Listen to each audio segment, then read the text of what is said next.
নমস্কার বন্ধুরা, RRB এনটিপিসির notification কিন্তু আবার চলে এসেছে। অর্থাৎ এই বছরই তোমরা দুটো পরীক্ষা দিলে আবারও পরীক্ষা পরের বছর দিতে পারবে। তার জন্য ফর্ম ফিল আপ শুরু হচ্ছে। ফর্ম ফিল আপ কিন্তু 21 তারিখ থেকে শুরু হচ্ছে এই অক্টোবরের, যেটা চলবে 20শে নভেম্বর পর্যন্ত। আর অ্যাপ্লিকেশন ফি জমা দেওয়ার লাস্ট ডেট হচ্ছে 22শে নভেম্বর। মোটিভেশন উইন্ডো খুলে যাবে তারপরেই ঠিক 23শে নভেম্বর, যেটা 2nd ডিসেম্বর অবধি খোলা থাকবে। আর মডিফাই করতে গেলে, যদি কোনো কিছু মডিফাই করতে হয়, তার জন্য কিন্তু পার মোটিভেশন 250 টাকা করে লাগবে। ঠিক আছে?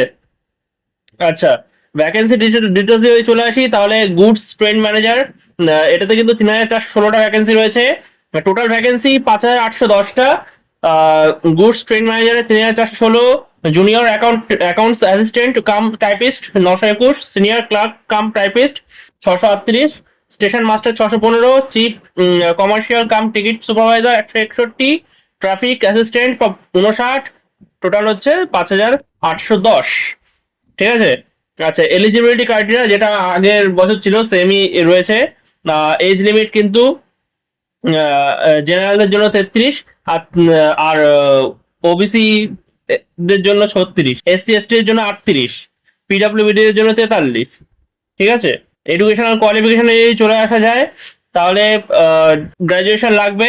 মেডিকেল স্ট্যান্ডার্ড হচ্ছে A2 আছে, B2 আছে, C2 আছে। তো সেটা তোমরা চেক করে নেবে একবার। আর এক্সাম ফি বলতে যেমন ছিল আগেও, 500 টাকা, যার মধ্যে 450 টাকা রিফান্ড, সরি 400 টাকা রিফান্ড করে দেওয়া হবে যদি পরীক্ষায় বসো। আর এটা জেনারেলের জন্য 500 টাকা।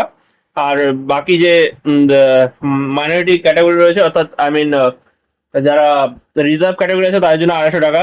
আর এটা রিফান্ড করে দেওয়া হবে ফার্স্ট স্টেজ, অর্থাৎ CBT 1 অ্যাটেন্ড করলেই রিফান্ড করে দেওয়া হবে, যদি এবারটা এখনো রিফান্ড করা হয়নি। যাই হোক, বা কেউ কেউ পেয়েছে, কেউ কেউ এখনো পায়নি শুনছি। যাই হোক, সিলেকশন প্রসেস হচ্ছে সিলেকশন সেম, আর আলাদাভাবে বলার কিছু নেই। কয়েকদিন আগে পরীক্ষা দিয়েছো তোমরা জানো। তাও যদি ছোট করে বলে দিই তো, ফার্স্ট স্টেজ একটা CBT 1 হবে, পাস করলে CBT 2 হবে।